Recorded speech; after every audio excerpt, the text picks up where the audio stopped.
நம்ம Heinrich broiler feed வந்து நான் போகிற பண்ணையெல்லாம் நான் நிறைய இடத்துல பார்த்துருக்கிறேன். எல்லா விதமான பிராண்ட்ஸையும் நாங்கள் பார்த்துருக்கோம். ஹென்ரிச் பிராண்டையும் நாங்கள் பார்த்துருக்குறோம். ஹென்ரிச்சில் நாங்கள் ஒரே ஒரு அட்வான்டேஜை நாங்கள் பார்த்தது, நம்ம எதிர்பார்க்குற டார்கெட்டட் வெயிட்னு சொல்லுவோம். குஞ்சிலேருந்து வளர்பருவத்துக்கு என்ன வெயிட் கெயின் வரும், டே வெயிட் கெயின் சொல்லுவோம். அதேமாதிரி வளர்பருவத்திலேருந்து அடுத்த முதுநிலை பருவத்துக்கும் கடைசி பருவத்துக்கும் இருக்கிற டார்கெட்டட் வெயிட்ஸ் கிடைக்குது. ரெண்டாவது, மார்டாலிட்டி இறப்பு சதவீதம் ரொம்ப கம்மியாக இருக்குது.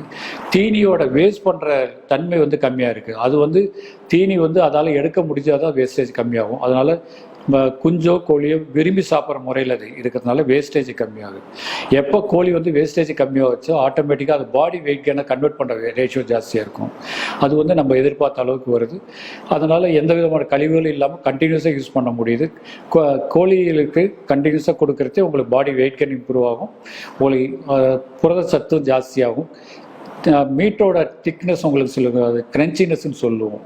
அந்த தன்மை நல்லா இருக்கும், ஜூஸியாக இருக்கிறதுனால ஹென்ரிச் பிராய்லர் கோழி தீவனம் நல்ல முறையில் இருக்குன்னு நாங்கள் எதிர்பார்க்குறோம். நாங்கள் போகிற கஸ்டமர்ஸும் நிறைய பேர் முதல்ல யூஸ் பண்ண தயங்கிட்டு இருந்தாங்க. இப்போ எல்லோரும் நிறையா யூஸ் பண்ணாங்க. ஏன்னா அவங்களுக்கு கம்பேரிசன் தெரிஞ்சிருச்சு. முதல்ல போட்ட தீனியிலேருந்து இது எவ்வளோ மாறுபடுதுன்னு கேட்குறது.